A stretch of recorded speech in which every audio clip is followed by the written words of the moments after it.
And congratulating director Thea Sharrock.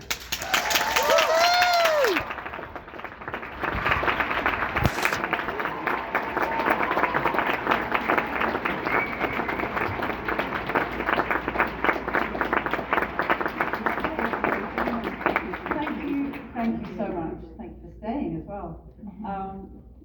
I have the pleasure in welcoming two other people who are going to join me, and I just realised I can call them anything I like, but I will actually give you their real names. Graham Broadbent from Blueprint,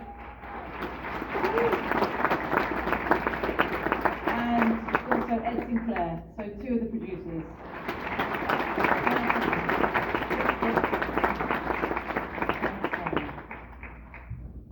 Do we have any questions for our guests? Or right in front here, please, go ahead.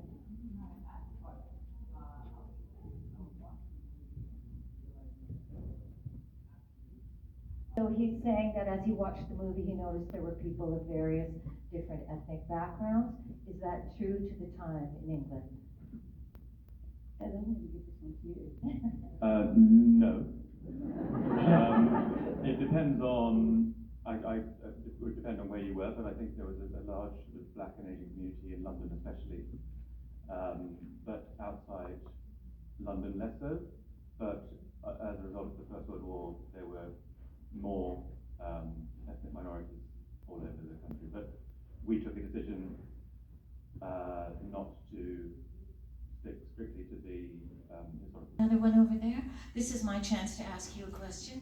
This is based on a true story, so I'm really interested in how the true story found its way to you.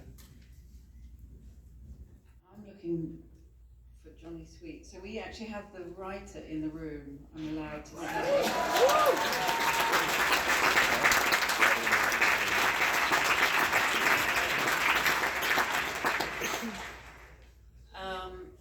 So I wish, Johnny, you were up here to answer this question. So the kernel of this story came, I think, correct me if I'm wrong, but one of the things I loved about this story is that I think it's an incredibly fresh voice, which comes across very immediately as soon as we read the script, but also as soon as we gave it to the actors to play with.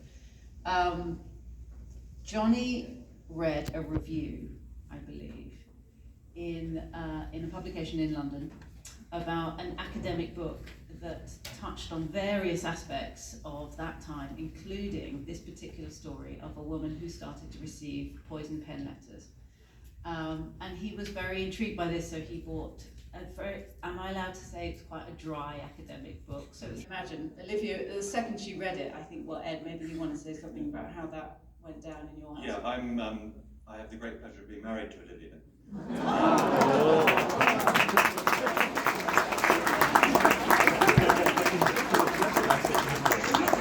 Thank you very much. It really is my pleasure. But I heard her wedging herself while she was reading it, laughing while she was reading it, and I think it was such a gift, and Johnny wrote it brilliantly. I wasn't aware, I think, that it was written for her from the outset, but it matched her perfectly, and she was so delighted to receive it.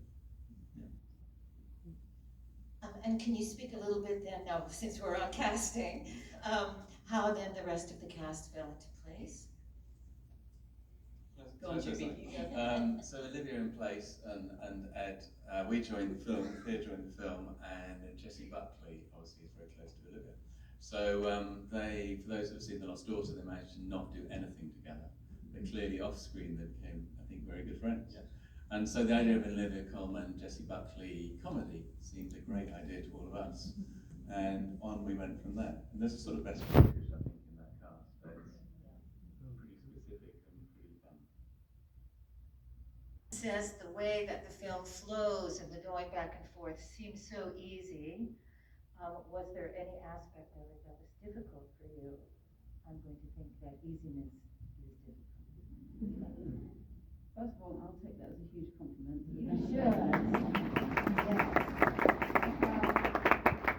Second of all, is there any anyone in the room who's made a movie?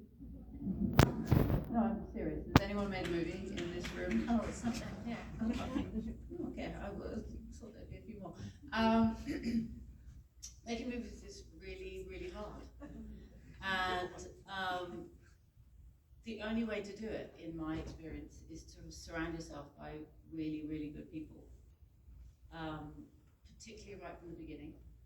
So how you get a project off the ground and how you surround yourself by people who allow you to follow your instinct, because as a director, that is literally all you have at the end of the day.